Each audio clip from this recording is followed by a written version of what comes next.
ஆண்டவருடைய பரிசுத்த நாமத்திற்கு மகிமை உண்டாவதாக. வந்திருக்கிற உங்களை ஆண்டவராகிய இயேசுவின் நாமத்தினாலே வாழ்த்துகிறேன், வரவேற்கிறேன். கர்த்தருடைய வார்த்தையை நாம் தியானிக்க அழைக்கப்படுவோம். யோபு புஸ்தகத்தை நம்ம எல்லாரும் எடுத்துக்கொள்ளலாம். யோபு புஸ்தகத்தை நம்ம எடுத்துக்கொள்வோம். 1வது அதிகாரத்தை திருப்பிக் கொள்ளலாம்.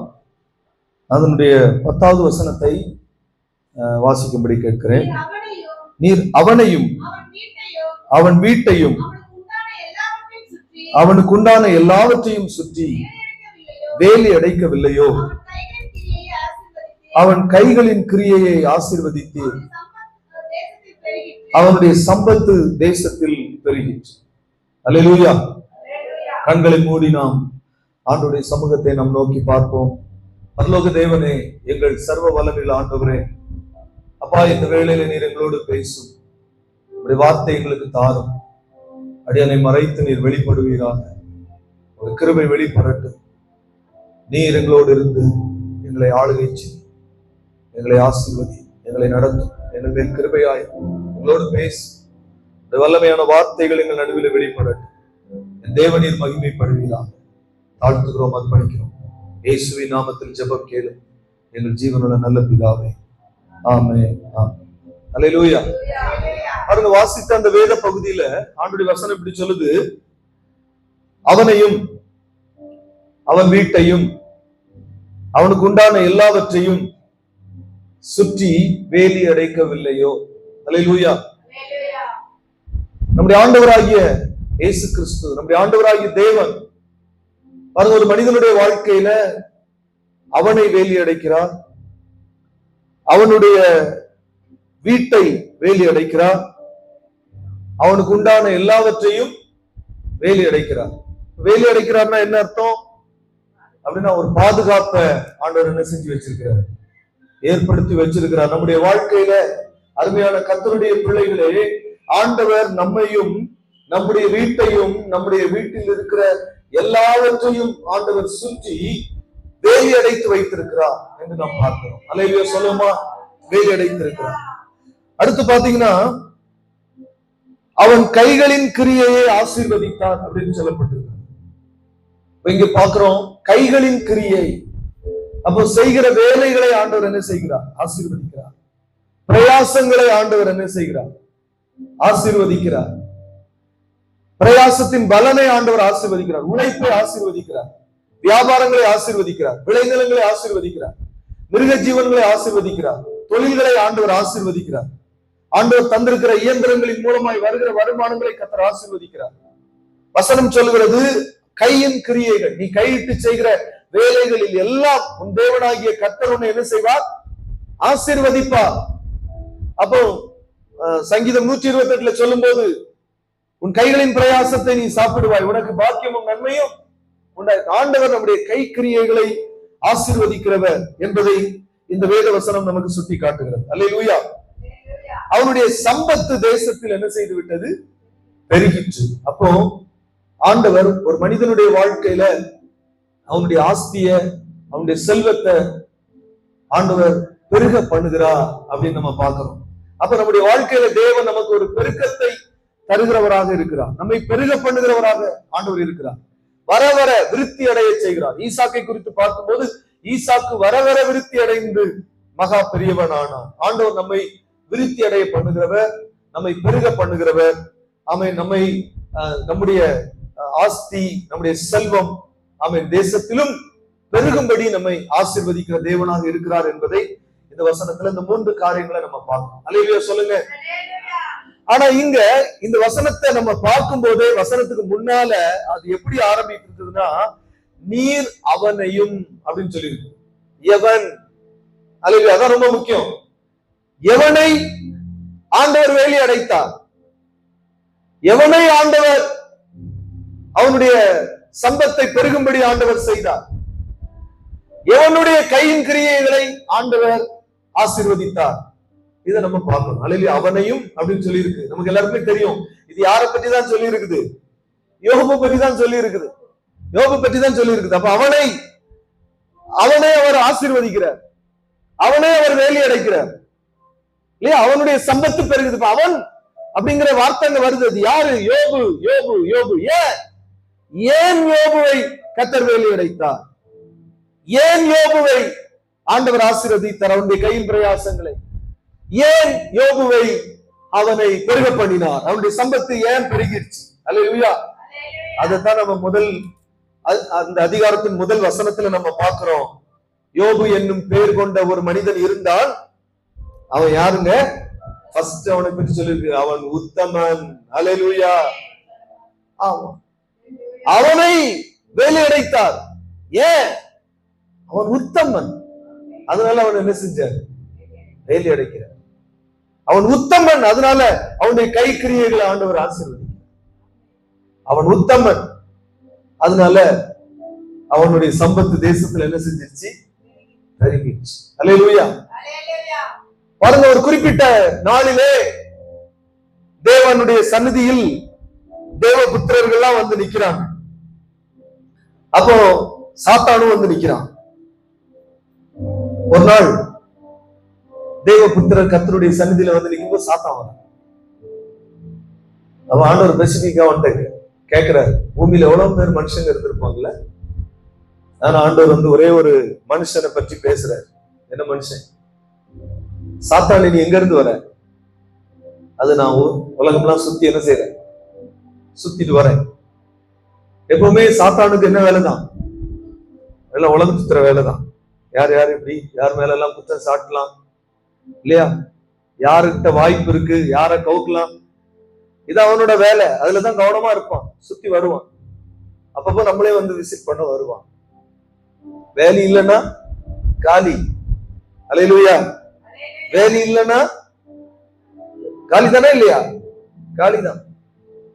அப்போ வேலி ரொம்ப ரொம்ப முக்கியம். அப்ப இங்க ஒரு மனுஷன் மேல ஆண்டவர் வேலி போட்டு வச்சிருக்கிறார். உலகத்தை சுத்திட்டு வர கேட்கிறாரு, என் தாசனாகிய யோபின் மேல் கவனம் வைத்தாய்.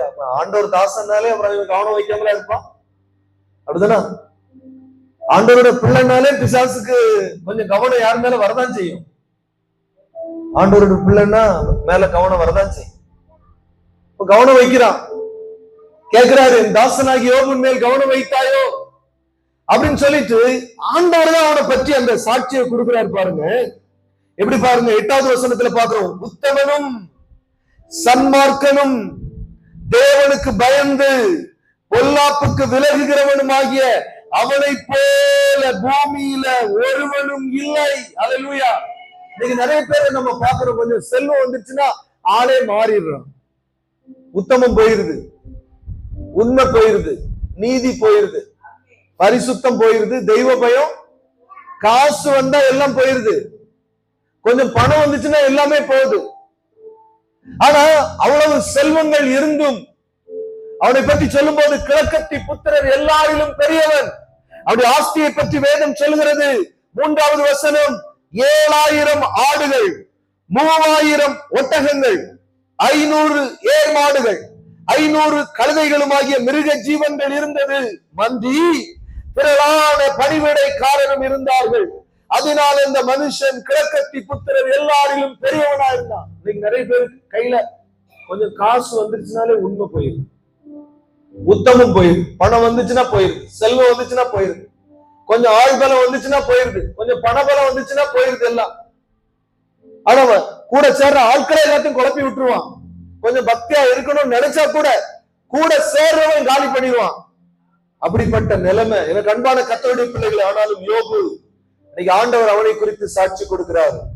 அவன் உத்தமன், அவன் சன்மார்க்கன், அவன் தேவனுக்கு பயப்படுகிறவன், பொல்லாப்பை விட்டு விலகுகிறவனாகிய அவனை போல பூமியில ஒருவனும் இல்லை என்று ஆண்டவர் சாட்சி கொடுக்கிறார். அல்லேலூயா.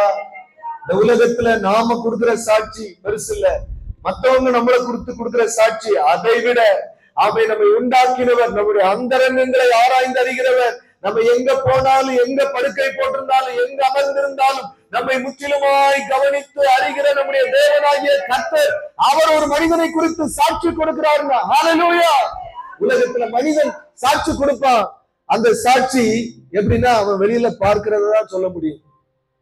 ஆனா அவனுடைய அந்தரங்க வாழ்க்கையிலும் மனிதர்கள் பார்க்காத இடத்துல ஒரு மனிதன் எத்தனை உண்மையாய் பரிசுத்தமாய் இருக்கிறான் என்பதை அவன் அவனை முற்றிலும் அறிந்திருக்கிற ஆராய்ந்தறிகிற கர்த்தரால மட்டும்தான் சொல்ல முடியும். அல்லேலூயா. ஆண்டவருடைய பரிசுத்த நாமத்திற்கு மகிமை உண்டாவதா. அப்படிப்பட்ட அந்த உத்தமனை இப்ப ஆண்டவர் சாத்தான்கிட்ட கேட்கிறாரு, அவன் மேல் கவனம் வைத்தாயோ? சொல்றாரு, அவன் உத்தமன், அவனை போல பூமியில யாரும் இல்லை. அப்புறம் பூமியில அவன் வாழ்ந்த நாட்களை எவ்வளவு ஏராளமான மனிதர்கள் இருந்திருப்பாங்க இல்லையா? அத்தனை பேரிலும் அவன் பெரியவன். அதே போல அவனை ஒருவனை குறித்து ஆண்டவர் சாட்சி கொடுக்க முடிந்தது. அல்லேலூயா. ஆண்டவர் சாட்சி கொடுக்க முடிந்தது. எனக்கு அன்பான கர்த்தருடைய பிள்ளைகளே, நன்றாய் கவனிங்க. நம்முடைய வாழ்க்கையில நம்ம எவ்வளவு உத்தமமா இருக்கிறோமோ அவ்வளவுக்கு அவ்வளவு நம்முடைய வாழ்க்கையில நம்ம உயர்ந்து கொண்டே இருக்கும். அல்லேலூயா. அவன் உண்மையுள்ள மனிதன் பரிபூர்ணமான ஆசீர்வாதங்களை பெற்றுக்கொண்டே இருப்பான். அவனுடைய மேன்மையை, அவனுடைய ஆசீர்வாதத்தை, அவனுடைய வளர்ச்சியை யாராலுமே என்ன செய்ய முடியாது, தடுக்கவே முடியாது. அல்லேலூயா. ஆண்டவர் சொல்றாரு, அவனை போல உத்தமத்துல அவனை போல யாருமே, தெய்வ பயத்துல அவனை போல யாருமே, ஆனால் கிழக்கத்தி புத்திரல அவனை போல வசதியானவங்களும் செல்வ செழிப்பானவனும் இல்ல. அல்லேலூயா சொல்லுங்க. அப்ப நம்முடைய ஸ்பிரிச்சுவல்ல நம்ம ஆண்டவருக்கு பிரியமானவர்களாய் உகந்தவர்களாய் நம்ம எல்லாரிலையும் நம்ம பெஸ்டா இருந்தோம்னா ஆண்டவர் ஆசீர்வாதத்திலையும் நம்மளை பெஸ்டா வச்சிருக்காரு. ஆமென். அல்லேலூயா. அப்போ அப்படிப்பட்ட ஒரு உத்தமனை தான் சாத்தான் சொல்றாரு, நீ சும்மா உங்களை சேவிக்கிறா, சும்மா ஆராதிக்கிறா, நீர் அவனை என்ன பண்ணி வச்சிருக்கிறீர், வேலி அடைச்சு வச்சு அவனுடைய கை கிரியைகளை ஆசீர்வதிச்சு வச்சிருக்கிறீர். அல்லது அவனுடைய சம்பத்து தேசத்துல என்ன செஞ்சிருக்கு, பெருகி இருக்கு. இதெல்லாம் இருக்கும்போது அவன் உண்மை சேவிக்க மாட்டானா? அவன் நமக்கு பிரியமா இருக்க மாட்டானா? அவன் உத்தமனா இருக்க மாட்டானா? உண்மையா இருக்க மாட்டானா? அப்படிலாம் கேட்கிறார். அல்லது சொல்லுங்க. இப்ப ஒரு சோதனை, ஒரு பரீட்சை என்ன அப்படின்னா, ஒருவேளை எல்லாம் இருக்கிறதுனால்தான் யோபு உத்தமனா இருக்கிறானா? ஒருவேளை நான் கொடுக்காமல் இருந்தால் யோபு தன் உத்தமத்தில் இருக்க மாட்டானா? அவன் தேவனை தூசிப்பானா? முறுமுறுத்து விடுவானா? அல்லது தேவன் மேல கோபப்பட்டு விடுவானா? கோபப்பட்டு ஏதோ தாறுமாறான காரியங்களை பேசி விடுவானா என்றெல்லாம் ஒருவேளை அப்படிலாம் யோசிக்கலாம். சாத்தானுக்கு ஒரு எண்ணம் அப்படிதான் வந்துச்சு. நீர் அவனுக்கு எல்லாம் கொடுத்திருக்கிறதுனால தான் அவன் நேசிக்கிறான். நீங்க கொடுக்கலன்னா தூசிப்பான். கொடுத்ததுனால நேசிக்கிறான், கொடுக்காட்டி தூசிப்பான். ஒருவேளை நம்மள எல்லாம் நாமெல்லாம் எப்படி இருக்கிறோம்? ஆண்டவர் நிறைய தந்தா எல்லாம் கொடுக்க கொடுக்க கர்த்தருக்கு ஸ்தோத்திரம். ஆனா ஏதாவது ஒண்ணு நஷ்டம் வந்தா ஆத்திரம். ஸ்தோத்திரமா ஆத்திரமா? அல்லேலூயா. ஆமா, கொடுத்தாலும் ஸ்தோத்திரம், நஷ்டம் வந்தாலும் கொடுக்கலனாலும் என்னதான் ஸ்தோத்திரம். நமக்கு தேவை யாருதான்? கர்த்தர் தான். அல்லேலூயா சொல்லுங்க. அவர் கொடுக்கறது இல்லை. ஏன்னா கொடுக்கறது இந்த பூமியில கொஞ்ச காலத்துக்கு தான். அல்லேலூயா சொல்லுங்க. ஆமா, நமக்கு யார் தான் வேணும்? ஆண்டவர் தான் வேணும். நமக்கு அவருடைய ராஜ்யம் தான் வேணும். அல்லேலூயா. அவர் தான் நமக்கு வேணும். ஆண்டவருடைய ராஜ்யம் தான் நமக்கு அவசியம். அதான் வேதம் சொல்லுகிறது, முதலாவது தேவனுடைய ராஜ்யத்தை அவருடைய நீதியும் தேடுங்கள். இந்த பூமியில எல்லாத்தையும் வாங்கிட்டு அவருடைய ராஜ்யம் இல்லாம போனா, அவர் இல்லாம போனா, தேவன் இல்லாம ஆஸ்தியை வச்சு என்ன செய்யறதுக்குங்க? யூதாஸ் 30 வெள்ளி காசு கையில வாங்கிட்டான். அப்படித்தானே? யூதாஸ் கையில என்ன இருக்கு? 30 வெள்ளி காசு. கொஞ்ச காலத்துக்கு போதும். ஆனா யாரு இல்ல? ஏசு இல்ல. அந்த காசு அவனுக்கு உபயோகமா இருக்குல்ல, வாழ்க்கையே போச்சு. அல்லேலூயா. காசு இந்த பூமியில ஏதோ ஒண்ணு வாங்குறதுக்கு உதவி செய்யலாம். ஆனா ஒரு காலம் வரும்போது அந்த காசு கூட நமக்கு என்ன செய்யாது? உதவி செய்யாது. கொரோனா காலத்துல காசு உதவி செஞ்சுச்சா? சில நேரங்கள்ல பாருங்க, காசு இருக்கு, மருந்து இல்லைங்க. பணம் எவ்வளவு ஏராளமா வச்சுட்டு மருந்து இல்லாம செத்தவங்க ஏராளமான பேர். இன்னைக்கு யுத்தம் நடக்குது. நீங்க எல்லாரும் உங்களுடைய ஜீவன் தப்ப ஓடி போயிருங்கன்னு சொல்றாங்க. என்னங்க எடுக்க முடியுங்க? எதால முடியும்? ஒண்ணுமே முடியாது. பல கோடிகளுக்கு கட்டடங்களை கட்டி வச்சிருக்கலாம், தூக்கி தலைவியா வச்சுட்டு போக முடியும்? எல்லாம் ஓடுறாங்க. சும்மா கையில சுமக்கக்கூடிய அளவுக்கு ஒரு பைய தூக்கிட்டு என்ன செய்யணும்? ஓட வேண்டியதான். தெரியாது நாளைக்கு நம்முடைய நிலைமை என்னன்னு தெரியாது. அல்லேலூயா. இருக்கிற காலம் வரைக்கும் உத்தமம் என்பது கர்த்தருக்கு. அல்லேலூயா. அவருக்கு தான் உண்மையா இருக்கணும். அவர் நமக்கு கொடுத்தாலும் கொடுக்காட்டியும். அல்லேலூயா. யாரையும் நம்ம கம்பேர் பண்ண வேண்டிய அவசியம் இல்லை. அவன் கொடுத்திருக்கிறாரு, எனக்கு தரல, டோன்ட் வரி. ஒரே ஒரு போக்கஸ் தான் நமக்கு, உத்தமம், சன்மார்க்கம், தேவனுக்கு பயந்தவருடைய வழியில நடக்கிற அந்த ஒரு விஷயம் தான். அதை தவிர நமக்கு வேற எதுவும் இல்லை. அல்லேலூயா சொல்லுங்க. அப்ப ஆண்டவருக்கு நல்லா தெரியும், யோபு நான் கொடுத்திருக்கிற செல்வத்தின் மேல அவன் பற்று வைக்கல. நான் கொடுத்திருக்கிற இந்த 7000 ஆடுகளுக்காக அவன் என்னை நம்பவில்லை, என்னை தேடவில்லை. அல்லேலூயா. நான் கொடுத்திருக்கிற இந்த 3000 ஒட்டகத்துக்காக அவன் என் மேல உத்தமமா இருக்கல. அல்லேலூயா. அவன் என் மேல பயபக்தியா இருக்கல. ஸ்தோத்திரம். நான் கொடுத்திருக்கிற ஆடு, மாடு, வேலைக்காரர்கள், பிள்ளைகள், இவர்களுக்காக அவன் என்னை தேடவில்லை, என்ன நம்பல. அல்லேலூயா சொல்லுங்க. இதெல்லாவற்றையும் கடந்து அவன் என்னதான் நம்புறான். அல்லேலூயா. ஆண்டவருக்கு யோபுடைய இருதயம் நல்லா தெரிஞ்சிருக்கு. அதான் அவர் சொல்றாரு. ஆனா சாத்தானுக்கு தெரியல. சாத்தான் நினைச்சான் நீங்க கொடுத்திருக்கிறதுனாலதான் அவன் அப்படி இருக்கிறான், நீங்க கொடுக்கலன்னு அவன் தூசிப்பான். எப்படி சொல்றான் பாருங்க, 11வது வசனம். உம்முடைய கையை நீட்டி அவனுக்கு உண்டானவைகளை எல்லாம் நீ தொடுவீரானால் அப்பொழுது அவன் உமது முகத்துக்கு எதிரே உம்மை தூசிக்கானோ பாரும். அல்லேலூயா. சாத்தான் சொல்றான். ஆண்டவர் கேட்டாரு, என் தாசனாகிய யோபுவின் மேல் கவனம் வைத்தான், அவன் உத்தமன். யோபு சொல்றான், நீர் வெளி அடைச்சு வச்சிருக்கிறீர், அவனை நீர் எல்லாம் கொடுத்திருக்கிறீர், அவனை ஆசீர்வதித்திருக்கிறீர், அவனுடைய சம்பத்து பெருகி இருக்கிறது, அதனால அவன் சோத்திரம் சோத்திரம் சொல்றான். நீ எப்போ அவன் இருக்கிறத எடுத்து பாருங்க, அப்ப அவனுக்கு ஆத்திரம் வரும், அவன் உண்மை தூசிப்பாடு இல்ல. அல்லேலூயா. நீ டெஸ்ட் பண்ணி பாருங்க. ஆண்டவர் சாத்தான்ட்ட அந்த சோதனையை கொடுத்தாரு. எல்லாம் ஒன்னொன்னா என்ன செய்தது, அழிந்தது. யோபுடைய வாயிலிருந்து வந்த வார்த்தை என்ன தெரியுமா? பாருங்க 20வது வசனம். அப்பொழுது யோபு எழுந்திருந்து தன் சால்வையை கிழித்து தன் தலையை சிரைத்து தரையிலே விழுந்து பணிந்து. அல்லேலூயா சொல்லுங்க. எல்லாம் முடிந்தது. ஒண்ணு இல்ல, மனைவியை தவிர வேற எதுவும் இல்லை. இந்த லிஸ்ட்ல வாசித்தது ஒண்ணுமே இப்ப இல்ல அவனுடைய கையில. முதல் அதிகாரத்துல நம்ம ஃபர்ஸ்ட்ல நம்ம வாசிச்ச இந்த இதுல எதுவுமே ஒன்று கிடையாது. ஒன்றுமில்லாத போது அவன் உடனடியாக தேவனை பணிந்து. அல்லேலூயா. அவன் பொருளுக்காக அல்ல. அழகான ஒரு வார்த்தையை சொல்லுகிறான். நிர்வாணியாய் என் தாயின் கர்ப்பத்திலிருந்து வந்தேன். 21வது வசனம். நிர்வாணியாய் என் தாயின் கர்ப்பத்திலிருந்து வந்தேன், நிர்வாணியாய் அவ்விடத்திற்கு திரும்புவேன். கர்த்தர் கொடுத்தார், கர்த்தர் எடுத்தார், கர்த்தருடைய நாமத்திற்கு ஸ்தோத்திரம் என்று சொன்னார். அல்லேலூயா. எதுவும் என்னால் வந்ததல்ல, எல்லாம் அவரால் வந்தது. அவர்தான் கொடுத்தார், அவரே எடுத்து வந்தார். அவருக்கு கொடுத்தாலும் ஸ்தோத்திரம், எடுத்தாலும் ஸ்தோத்திரம். அல்லேலூயா. அவருக்கே மகிமை உண்டாகும். கண்பான தேவனுடைய பிள்ளைகளை நம்முடைய வாழ்க்கையில் எதையாயிலும் ஆண்டவர் தரவில்லை என்று ஆண்டவர் மேல வருத்தப்பட்டுட்டே இருக்கிறீங்களா? கோபப்பட்டுட்டே இருக்கீங்களா? எரிச்சல் அடைகிறீங்களா? ஆண்டவருக்கு எந்த காலத்தில் எதை தந்து எப்படி ஆசீர்வதிக்க வேண்டும் என்று தெரியும். நாம் நம்முடைய உத்தமத்தில் நாம் உறுதியாயிருக்க வேண்டும். அல்லேலூயா. இப்படிப்பட்ட இந்த சூழ்நிலையிலே 2ஆம் அதிகாரத்துல நம்ம பார்க்கிறோம். பாருங்க, அந்த வசனம் இப்படி சொல்லுகிறது. 3வது வசனத்துல நம்ம கீழே பார்க்கிறோம். முகாந்திரம் இல்லாமல் அவனை நிர்மூலமாக்கும்படி நீ என்னை ஏவின போதிலும் அவன் இன்னும் தன் உத்தமத்தில் உறுதியாய் நிற்கிறான் என்று ஆண்டவர் சாட்சி கொடுத்தார். அல்லேலூயா. ஒரு காரணமும் இல்லாமல் அவனிடத்தில் இருந்தது எடுத்துக்கொள்ளப்படுகிறது.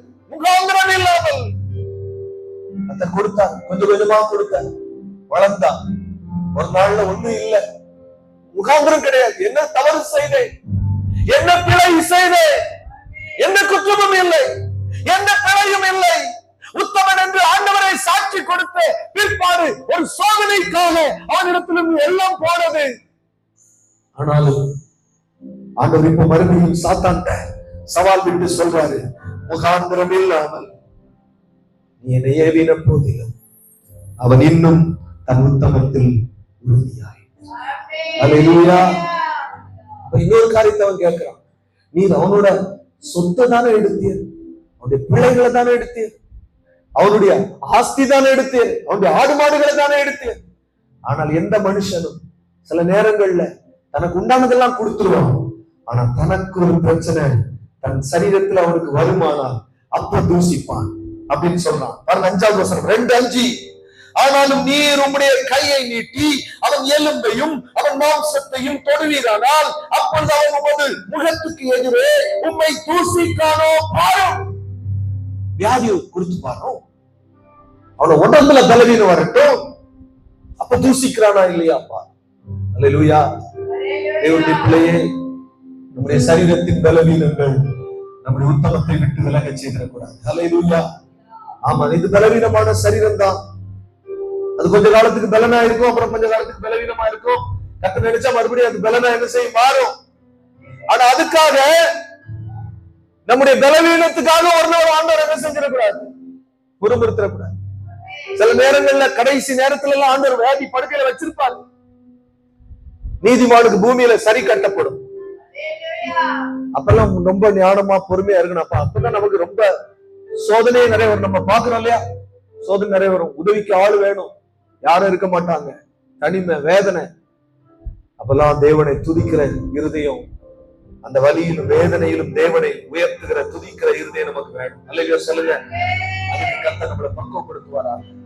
அந்த பாடுகள் நடுவிலையும் பாத்தீங்கன்னா தூசிக்கிறாங்க பாருன்னு, அவன் தலையில இருந்து கால் வரைக்கும் ஜீவனை மட்டும் தப்ப விட்டுட்டு சரீரம் முழுவதும் கொடிய பரு, ஒரு பெரிய நீதிமான், ஒரு பெரிய ஐஸ்வர்யவான், ஒரு செல்வச்சியமான், கிழக்கத்தி புத்திரர் எல்லாரிலும் பெரியவன், எல்லா 4 பேர் ஏளனமா பேசுறவங்க. என்ன அநியாயம் பண்ணானோ தெரியாதுல அவனுக்கு, என்ன அநியாயம் பண்ணானோ, என்ன அக்கிரமம் பண்ணானோ, கடவுள் இவனை இந்த நிலைமைக்கு கொண்டு வந்துட்டாரு. தரையில வந்து உட்கார்ந்துட்டான், உறுதியா உட்கார்ந்து கிடக்குறான், ஓட்டெடுத்து சுரண்டான், என்ன நிலையோ என்று உலகம் 1000 பேசி இருக்கும். ஒரு காலத்துல வந்து யோபுவே சொல்றாரு, எனக்கு பயந்து நடுங்கிறவங்க எல்லாம் என்ன தூசிக்கிறான், என்ன பேசுறான். அந்த நிலைமைக்கு வந்துருச்சு. ஆனாலும் எனக்கு அன்பான கர்த்தருடைய பிள்ளைகளே, அவருடைய சொந்த மனைவியே இறுதியாக ஒரு வார்த்தை அவங்ககிட்ட சொல்றாரு. 9வது வசனத்துல அவன் மனைவி சொல்றாங்க அவனை பார்த்து, நீர் இன்னும் உம்முடைய உத்தமத்திலே உறுதியாய் நிற்கிறீரோ? அல்லேலூயா. சாட்சி. இன்னும் எப்படி இருக்கிறாரு? எல்லாம் இழந்தாலும், சரீரம் உருக்குலைந்தாலும், இன்னும் யோபு தன் உத்தமத்தில் உறுதியாய் நின்றார். அல்லேலூயா. நிற்கிறீரோ? அவர் அழகா சொல்றாரு, தேவன் கையில் நன்மை பெற்றோம். நம்ம எதையும் கொண்டு வரல, நம்முடைய திறமை இல்ல, நம்முடைய பலம் இல்ல, பராக்கிரமம் இல்ல, கர்த்தர் தான் கொடுத்தாரு. நம்ம திறமையினால ஒண்ணு வந்தது இல்ல. பைத்தியக்காரி மாதிரி பேசாங்க. இதெல்லாம் யார் கொடுத்தா? அவர் தான் கொடுத்தாரு. அவர்கிட்ட தானே ஒண்ணு ஒண்ணா நம்ம வாங்கணும், பெற்று கொண்டோம். எல்லாமே நம்மகிட்ட ஏற்கனவே இருந்ததா? எல்லாம் அவர் தான் தந்தார். அல்லேலூயா. நன்மையை பெற்றனா, ஒருவேளை தீமையை நம்முடைய வாழ்க்கையில் தேவன் அனுமதித்தார், அதையும் நாம் பெற வேண்டாமோ? அல்லேலூயா. இந்த வார்த்தை ரொம்ப அருமையா அங்கே சித்தரிக்கப்பட்டிருக்கிறது. இவைகள் எல்லாவற்றிலும் யோபு தன் உதடுகளால் பாவம் செய்யவில்லை. ஹல்லேலூயா. 1:22. இவைகள் எல்லாவற்றிலும் யோபு பாவம் செய்யவும் இல்லை, தேவனை பற்றி குறை சொல்லவும் இல்லை. ஹல்லேலூயா. இந்த சத்தத்தை கேட்கிறதே உங்கள் பிள்ளையே, இந்த வாழ்க்கையில என்னைக்கும் ஆண்டவர் என்ன செய்யக்கூடாது? குறை சொல்ல. கடைசி வரைக்கும், இறுதி மூச்சு இருக்கிறவங்க ஜீவன் மட்டும் இருக்குதா, அப்ப வரைக்கும் என் ஆண்டவர் நல்லவர். அல்லேலூயா. அவரை போல ஒரு தேவன் இல்லை. அவர் எப்பவுமே எனக்கு தீமை செய்கிறவர் அல்ல, தீமைகளில் நன்மையாய் மாற்றுகிற தேவன் தான். அல்லேலூயா. தீமை நன்மைதான். யோபுக்கு தெரியாது, என் பாட்டி நடக்குது தெரியாது, என்ன தப்பு செஞ்சு அவனுக்கே புரியல. ஒரு மண்டை குழம்பி இருக்கும். ஆனால் ஒன்று மட்டும் தெரியும், என்னை ஆட்கொண்டவர், என்னை இதுவரையிலும் ஆசீர்வதித்தவர், என்னை நேசிக்கிறவர், நான் நேசித்தவர், எனக்கு எப்போதுமே தீமை செய்கிறவர் இல்ல என்கிற அந்த உண்மை மாத்திரம் அவனுக்கு தெரிந்ததுனால அவன் எல்லாவற்றுக்கும் ஸ்தோத்திரம் செலுத்த பழகி கொண்டான். அல்லேலூயா. எல்லாவற்றுக்கும் ஸ்தோத்திரம் செலுத்த பழகி. இந்த அன்பான கர்த்தருடைய பிள்ளைகளை, உத்தமனை கர்த்தர் வேலை அடைக்கிறார். உத்தமனுடைய கையின் கிரியைகளை ஆண்டவர் ஆசீர்வதிக்கிறார். நம்முடைய உத்தமத்துல உறுதியாய் நிற்கிறவனுடைய சம்பத்து தேசத்துல பெருகும். அல்லேலூயா. இதெல்லாம் இழந்தாலும் 42வது அதிகாரத்துல பாக்குறோம், யோபு எதையெல்லாம் இழந்தாலும் அதை எல்லாவற்றையும் ஆண்டவர் இரட்டப்படியாய் அவனுக்கு தந்தார். அல்லேலூயா. அவன் நம்பிக்கை வீண் போகவில்லை, அவன் நம்பிக்கை வீண் போகவில்லை. இப்பொழுது இருந்தது பாதி, ஆனால் இதை காட்டில் இன்னொரு மடங்கு அவனுக்கு தேவன் கொடுத்தவனை ஆசீர்வதித்தார் என்பதை தான் பார்க்கிறோம். தேவனுடைய பிள்ளையே, குறை வரும்போது முறுமுறுக்காது. ஆண்டவரை குறை சொல்லாது. உங்க வாயினால பதறி பேசுறாரு, பாவம் செஞ்சிடாது. எப்பவுமே சொல்லணும், என் ஆண்டவர் அல்ல, அல்லேலூயா, எனக்கு எப்பவுமே தீமை செய்ய மாட்டார், என்னை எப்பவுமே கைவிடுகிறவர் அல்ல. ஏதோ ஒன்று அனுமதிக்கிறார்னா அதுக்கு ஆண்டவருக்கு ஒரு நோக்கம் இருக்கும். நிச்சயமாக ஒரு நாள் என் ஆண்டவர் எனக்கு எதற்காக இதை அனுமதித்தார் என்பதை விளங்க பண்ணுவார். ஒரு நாள் வந்தது, ஆண்டவர் விளங்க பண்ணினார். யோபுவின் முகத்தை கர்த்தர் பார்த்தார். அல்லேலூயா, பார்த்தார். அவனுக்கு முன்னால இருந்ததை காட்டிலும் எல்லாவற்றிலும் பின்னிலைமையில எல்லாம் இரட்டத்திலே அவனுக்கு கொடுக்கப்பட்டது. அவனை பற்றி பேசின சாத்தான் வாழ சொல்லிட்டு போயிட்டான். அல்லேலூயா சொல்லுங்க. கர்த்தர் அவனை குறித்து பேசி அவனுக்காக கம்பீரமடைந்தார். ஆமென். இப்போது அவனால் சொல்ல முடியும், யோபுவை பற்றி உத்தமன், சன்மார்க்கன், தேவனுக்கு பயந்து பொல்லாப்புக்கு விலகுகிறவனுமாகிய அவனை போல பூமியில ஒருவருமில்லை. அல்லேலூயா. ஒரு ஹைலைட் என்ன அப்படின்னு சொன்னா, யோபுவுடைய பிள்ளைகள்லாம் விருந்து கொண்டாடுவாங்க. அந்த விருந்துல காலையில் எழும்பின உடனே என் பிள்ளைகள் ஏதாவது விருந்து கொண்டாடுறதுல கர்த்தருக்கு பிரியமில்லாததை எதையாவது செய்திருப்பாங்களோன்னு சொல்லி அன்னைக்கு காலகட்டம் பலி செலுத்துறதுதான் பிள்ளைகளுடைய இலக்கத்துக்கு தக்கதாக அவன் காலையில் முந்தின நாள் விருந்து கொண்டாடுவாங்க. அடுத்த நாள் காலையில அவங்க எல்லாருக்குமான பலியை செலுத்திடுவாங்க. அல்லேலூயா.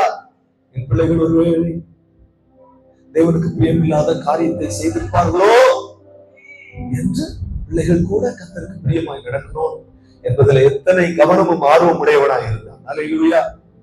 இன்னைக்கு நம்ம பலி செலுத்துல காலையில எழுப்பி நம்முடைய பிள்ளைகளுக்காக முழங்கால நின்று ஆண்டுடைய சமூகத்தை நோக்கி ஜெபிக்கணும். அல்லேலூயா. நம்முடைய பரிசுத்தத்துக்காக ஜெபிக்கணும். நம்முடைய குடும்பத்தின் பிள்ளைகளுடைய பரிசுத்தத்துக்காக ஜெபிக்கணும். ஆண்டுடைய திறப்புல நிற்கணும். அன்றாடம் கர்த்தர் நம்மை ஆசீர்வதிப்பாராக. கர்த்தருடைய விசேஷமான ஆளுகை இந்த சத்தத்தை கேட்கிற உங்கள் அனைவரோடும் இருப்பதாக. நாம் உத்தமர்களா இருந்தால், நாம் சன்மார்க்கர்களா இருந்தால், நாம் தேவனுக்கு பயந்து நடந்தால் உங்களை தேவன் வேலி அடைக்கிறார். அல்லேலூயா. உங்கள் கைக்கிரியைகளை அவர் ஆசீர்வதிக்கிறார். நம்முடைய சம்பந்த தேசத்தில் பெருகும். கர்த்தர் பெருக வைப்பார். உண்மையாய் ஆண்டவரை தேடுவோம், உத்தமத்தை காத்துக் கொள்வோம். கர்த்தர் நாமே நம்மை ஆசீர்வதிப்பார். நம்முடைய வாயினால அவை நம் பதறி பேசிவிட வேண்டாம், அவை பாவம் செய்ய வேண்டாம், குறை சொல்லிவிட வேண்டாம். உதடுகளால் யோபு பாவம் செய்யவில்லை என்று எழுதப்பட்டிருக்கிறது. சாத்தான் சொன்னபடி யோபு தூசித்து விடவில்லை, உத்தமத்தில் உறுதியாக இருந்தார். இந்த சத்தத்தை கேட்கிற உங்கள் அனைவரையும் கர்த்தர் விதமாய் ஆசீர்வதிப்பாராக.